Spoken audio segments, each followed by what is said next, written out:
Audiobook Academy. Book Summary. The Pearl. By John Steinbeck. John Steinbeck's novella The Pearl was published in 1947 and is regarded as one of the greatest works of American literature.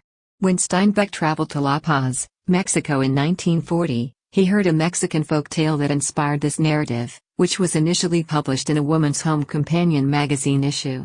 The novella is considered a parable because it conveys an important lesson about the dangers of desire and greed.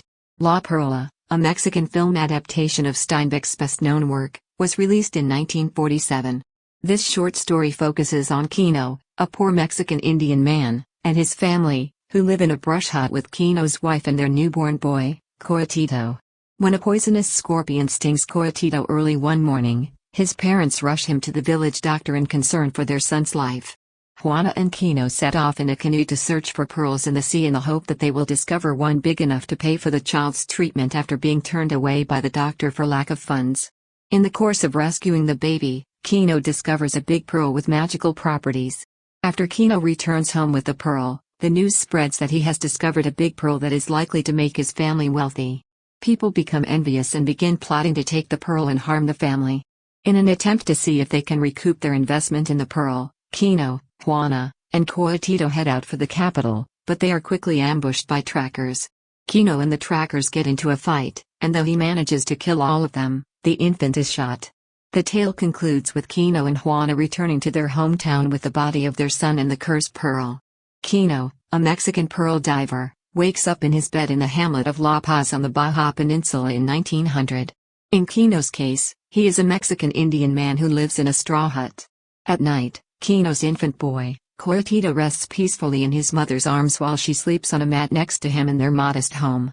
As his wife rises to check on their infant, Kino listens to the sound of the waves crashing on the beach. Kino goes outside to watch the sunrise with a blanket wrapped around his shoulders. Until a shaft of light shines into the hut, Kino and his wife see that a scorpion has crawled down the rope into Coatito's cot. Immediately, the couple leap into action, with Kino grabbing the scorpion as Juana prays and chants for the child's safety. The infant sees the scorpion and giggles with delight as it shakes the rope tying up the cot before Kino has a chance to catch it. The scorpion strikes the baby as soon as it settles on it. Kino grabs the insect and slams it to the ground, killing it instantly. The baby is stung by a scorpion that has landed on him. Kino grabs the insect and slams it to the ground, killing it instantly. As his mother tries to remove the scorpion venom from Coatito's wound, he screams in agony. Many of Kino's neighbors, including his brother Juan and his wife Apollonia, are drawn to his home by the baby's cries. To get the town's doctor, Kino has his brother do errands for him. Since he's from a higher social class than the town's low-income residents, Juan is surprised by the doctor's request to see their brush dwellings. Juana is unperturbed, and she and Coatito take off running for the town's center. Neighbors follow them as they jog along. People from the town begin to follow them as they are eager to witness what the poor man's plea to the doctor will bring. Also, people from other towns are eager about what will happen once he makes a request for help from a physician. Because the doctor is a powerful man who isn't a friend, Kino feels wary of him and resents him. Kino taps on the gate as the mob approaches. It is revealed that the doctor's housekeeper is a member of Kino's family, one of the doctor's servants. This is fantastic news since Kino can now tell her what happened to Coatito in his own language and maybe help the child. When Kino finishes telling his experience, the man begs him to wait while he goes to see a doctor. The doctor lies in bed upstairs, surrounded by his opulent possessions. During his hot chocolate and biscuit supper, he is daydreaming of Paris. To let everyone know that Kino has arrived at the gate, the servant enters. This angered and frustrated physician demands to know whether Kino has any money available for medical care. Only 8 little pearls may be used to compensate the servant. But the doctor isn't satisfied with this. There was a more serious situation that needed to be taken care of, so the servant returned the pearls and informed Kino that the doctor had been called away. Afterwards, the crowd dissipates, leaving Kino and Juana in a state of shock and rage at being turned away. An angry Kino slams the gate shut, bruising his knuckles in the process. Coatito's condition is deteriorating and the only way to save him is to collect a large enough pearl to convince the doctor to help him. There is a long line of canoes parked in the sand on the beach. Below, crabs and lobsters dart about in search of food. Strays like dogs and pigs dig through the sand looking for dead fish to eat. The family discovers Kino's grandfather's canoe, a treasured family artifact. Kino's only possession is his canoe. Koyotito is covered by Juana's shawl as they enter, and Kino places a blanket on the ground for him. Seaweed is tenderly applied to the wound on Juana's son by his mother. The two paddle out to sea after Kino pushes the canoe away from the coast. They run into other canoes looking for pearls in no time. Oyster beds are attracting the attention of the rest of them. In the meantime, Kino's wife stays in the boat and prays for a change of fortune. Kino collects as many shells as he can in almost 2 minutes of submersion. He picks up a huge oyster with a curious ghostly glimmer on it. Kino returns to the boat, and Juana is concerned by his exuberance. Steinbeck says in this paragraph that wanting something too much can drive luck away. You must have a deep desire for it, and you must be quite diplomatic when dealing with God or the gods. It's a. However, Juana stops breathing as she waits for Kino to open the oyster with his cleaver. An enormous pearl, as big as a seagull's egg, is found inside. Each of them had never seen anything like that before. As if all of this wasn't enough, when Juana checks on Koyotito, she discovers that the swelling in his shoulder and the poison have both diminished. Both Juana and Kino scream in disbelief as they realize what has happened. The other canoes start paddling over to see what all the fuss is about when they hear the commotion. The pearl is referred to as the pearl of the world throughout town, and news of Kino's discovery spreads fast. People from all walks of life in town, be they a monk, a beggar, or a businessman, fantasize about what it would be like to own a pearl. The doctor, too, has a desire to own the gem. Using it, he plans on returning to Paris, the city where he used to reside.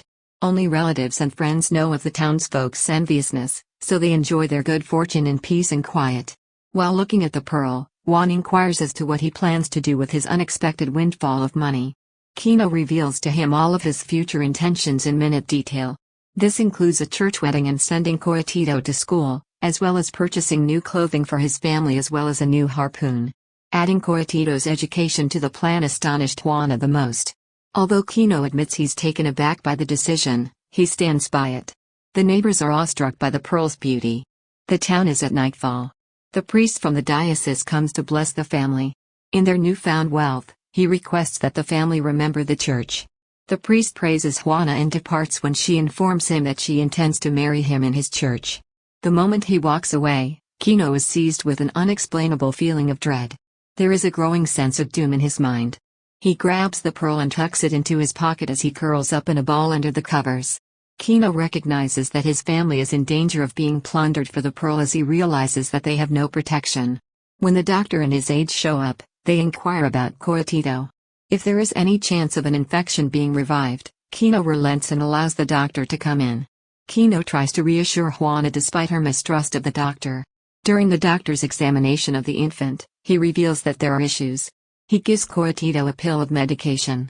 Within an hour, he warns, the poison will resurface and the youngster would die unless he is given the prescription. When Koyotito's condition improves, the doctor pledges to return in an hour. Finally, Kino burying it in an empty spot of his house's dirt floor after the doctor has left. Koyotito's condition worsens. Juana sings to him in an attempt to soothe him. Kino is once again overcome by a sense of dread. A few time later, the doctor reappears and delivers yet another dose of medication. Koyotito begins to heal right away. Once he has sold the pearl, the doctor asks when Kino will be able to pay him back. For his own security, the doctor offers to put a precious pearl in his safe.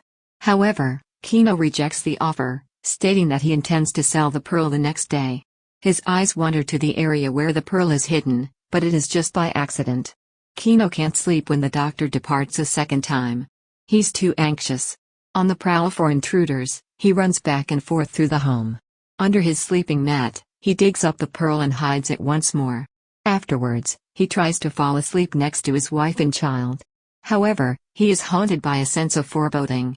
At night, the sound of scratching on the floor above the pearl awakens him. A knife in hand, Kino charges at the intruder and begins to wrestle with him. Eventually, the invader flees, leaving Kino injured and frightened. A salve for his bruises is prepared by Juana, who travels to see him. It's not just Kino who still believes that the pearl would save them, Juana also believes that it is a curse. He convinces her, too, and the two start their day with a more positive outlook. They leave the house that morning with the pearl, Kino, Juana and the baby. Upon hearing that they're heading into town, word spreads quickly around the neighborhood, and soon, A large crowd forms to accompany them. Coyotito is decked out in his finest attire, as are Kino and Juana. Wrapped in deer skin and stuffed into a leather pouch, the pearl of the world arrives in Kino's shirt pocket. Juan warns Kino to be cautious because he has no idea what the pearl is genuinely worth, thus the purchasers may try to defraud him. Kino is aware of this potential, but says that nothing can be done about it at this time. In La Paz, he knows nothing about any other communities. To appear more active, pearl purchasers tend to straighten their stores and put papers out in an effort to appear more crowded. Put their pearls away in the desks, they said, since it is not acceptable to have a lesser pearl be seen beside its splendor. After a stout, slow man informs them the pearl is worthless because of its unusual size, they find a second dealer. There is nothing of real worth about the item, the dealer says, and no one will buy it. However, he still promises them a monetary reward of 1,000 pesos for it. Even if Kino thinks she's tricked, she isn't. He tells the trader that the pearl is worth 50 times what he had first thought.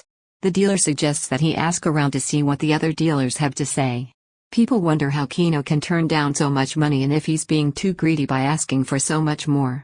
3 more pearl sellers come up to take a look. The first 2 people refuse to accept the pearl. According to one, it is a monster, while the other believes it will lose its color in a few months due to its size. The third merchant acknowledges that he has a buyer interested in such items but only offers 500 pesos. In a display of arrogance, the initial dealer tells Kino that his offer is still valid. Because of their rudeness, Kino grabs his shirt's pearl and returns it to his shirt pocket. His response is to say that he will have the pearl appraised by someone else. Possibly even to the city's center. As a result, the original vendor has raised his bid to $1,500. Kino, on the other hand, is refusing to listen. He makes his way through the mob and walks home with Juana by his side. Neighbors enjoy dinner together and talk about the day's events as they reflect on the past. Despite the fact that it appears to be a fine pearl to them, they admit that they have never seen anything like it before and don't sure whether Kino was underbid or not. They believe that the people who buy pearls are the most knowledgeable about such matters. Although some people admire Kino's bravery, he is not universally praised. In the middle of the night, Kino puts the pearl back under his sleeping mat and sits there, brooding. Despite the warnings of his brother, Kino refuses to listen to him and Juan leaves without persuading him to stay away from the dangerous city. In the middle of the night, Kino awakens with a sense of dread. In the hut's entryway stands a dark figure, his face obscured by a mask. During the fight, Kino is knocked to the ground and the man flees before Juana can intervene. A wounded Kino is cared for by Juana, who pleads with him to get rid of the illumined pearl. Kino believes, though, that they should obtain the most money possible for it. Juana is compelled to travel with him to the capital when he informs her they are. Juana, on the other hand, sneaks out of the cottage early the next morning with the pearl in her hand. When she rises, Kino is there to catch up with her. Juana hurries down to the beach, but Kino catches her and beats her before she can return the pearl to the water. He snatches the pearl and throws it on the sand. An attack by a group of men knocks Kino's pearl from his grasp as Kino makes his way back to his hut. As Juana struggles to get to her feet on the sand, she notices this. As she comes to her senses, she picks the pearl up off the shore and considers putting it back into the ocean. After stabbing and killing one of his attackers, Kino is able to escape from his captors. The rest had fled, and Juana is the only one left to find the man slouched on the road with Kino laying next to him. Kino is helped to his feet by Juana after the man's body is pushed into a bush. Kino's only option is to mope about his shattered pearl. Juana displays the pearl to him and tells him that they must go right now because Kino has killed a man and committed an offense. To help Coyotito, Juana has rushed back to the home, while Kino prepares the canoe for the journey out. However, he discovers that the bottom of the boat has been busted open by someone. Upon his return, he discovers the hut on fire and scrambles to save it. Juana has only been able to save Coyotito. It's only a matter of time before neighbors race to put out the blaze while the family hides out. When they arrive at Apollonia's residence, they tell her not to tell anyone they are there. It's not long until Juan arrives and asks Apollonia to keep an eye on the door.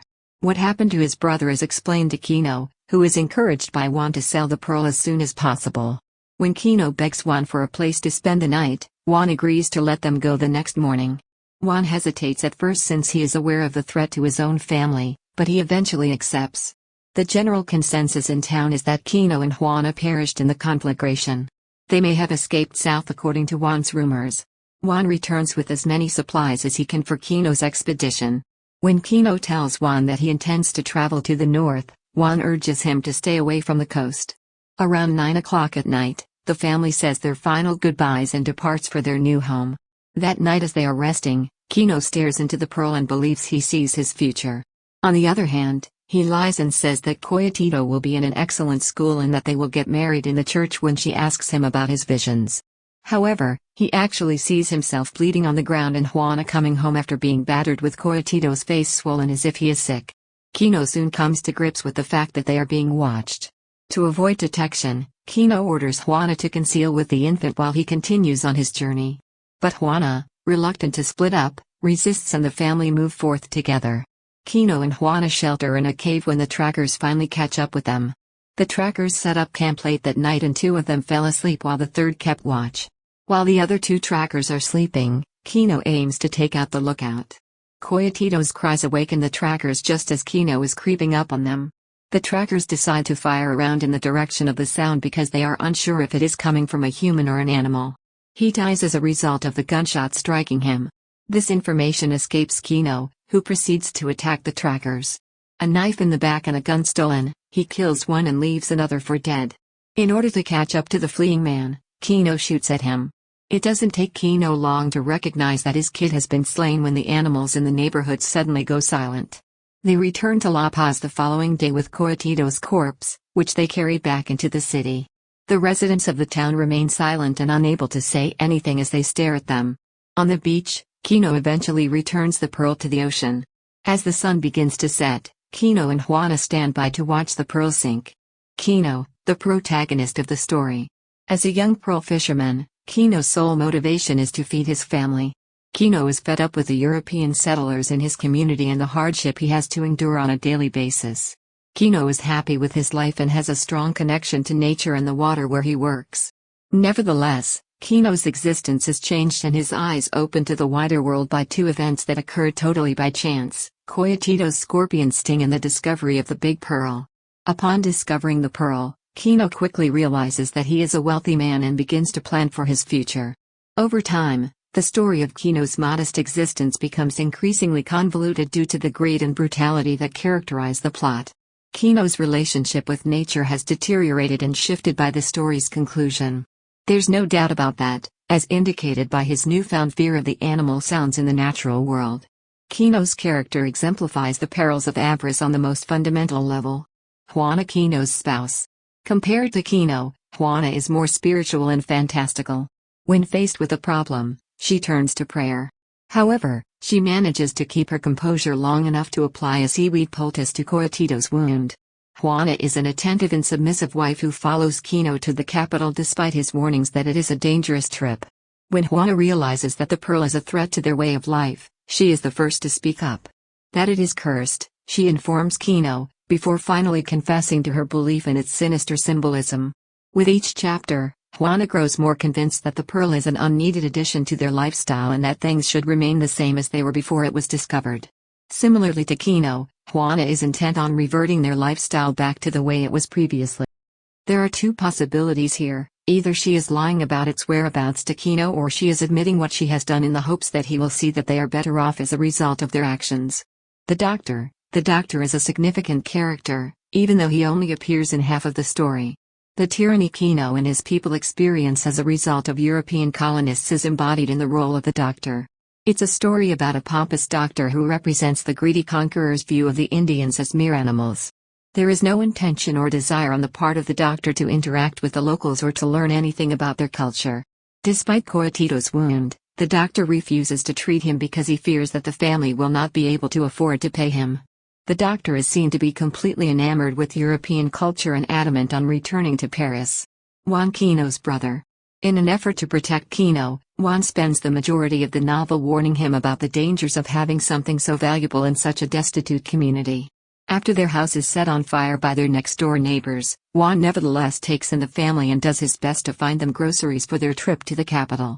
In his work, American novelist and short story writer John Ernst Steinbeck chronicled the never-ending struggle of those who earn their living by working in the soil. Steinbeck was born in Salinas, California, on February 27, 1902, and attended Stanford University, where he received a bachelor's degree in English literature in 1925. Steinbeck was a fruit picker on a ranch when he was a teenager. At the beginning of his 20s in 1925, Steinbeck relocated to New York City, where he worked as a journalist and tried to establish himself as a writer. He was unsuccessful, so he returned to California 3 years later to work as a Lake Tahoe tour guide. Here, he met Carol Henning, his first wife, whom he married 2 years after they had met. He moved into his father's cottage soon after and began writing with the help of old family members who had given him paper. Steinbeck stated in his memoirs that he and his wife lived off of fish they caught themselves and vegetables they grew in their own garden during the Great Depression of the 1930s. Cup of Gold was the first Steinbeck novel to be released in 1929. Henry Morgan, the legendary privateer, is the subject of this historical fiction novel. Steinbeck published numerous short stories in the early 1930s before publishing his first novel, Tortilla Flat, in 1935. The novel was awarded the Gold Medal by the California Commonwealth Club, and a film version starring Spencer Tracy and Hedy Lamarr was made in 1942. During this same period, Steinbeck also began writing a series of works he dubbed California novels and Dust Bowl fiction, both of which are set in the 1930s and feature ordinary, down-to-earth characters. These included The Grapes of Wrath, 1938, In Dubious Battle, 1936, and Of Mice and Men, 1937. 1939. As the best-selling book of the year in 1939, The Grapes of Wrath went on to win the Pulitzer Prize for Fiction and numerous other honors. Academy Award-winning films have been made from the novel Of Mice and Men, as well as the novel The Grapes of Wrath. After serving in World War II as a war correspondent for the New York Herald-Tribune, Steinbeck worked for the Office of Strategic Services, the precursor to the CIA. At the time of World War II, Steinbeck became close friends with a number of troops, commanders, and other military personnel. The war left Steinbeck with psychological stress and shrapnel wounds, but he came home and resumed writing. His third and final wife was Elaine Scott. He had divorced Carol Henning and Gwen Conger, with whom he had 2 sons, by this time. For his first role in a film, James Dean played Steinbeck's protagonist in East of Eden, which was released in 1952. Although Steinbeck's final novel, titled The Winter of Our Discontent, was not a commercial success, many critics believed that it was too different from his previous works. Steinbeck, on the other hand, earned the Nobel Prize for Literature in 1962. On December 20, 1968, John Steinbeck passed away from heart failure and coronary artery disease. He was in his 60s. He was cremated and buried in Salinas, California, near the graves of his parents and grandparents. A literary icon to this day, many of his works are still regarded as literary masterpieces. Thank you for listening in Audiobook Academy. Don't forget to subscribe and smash that like button for more content like this. See you in next video.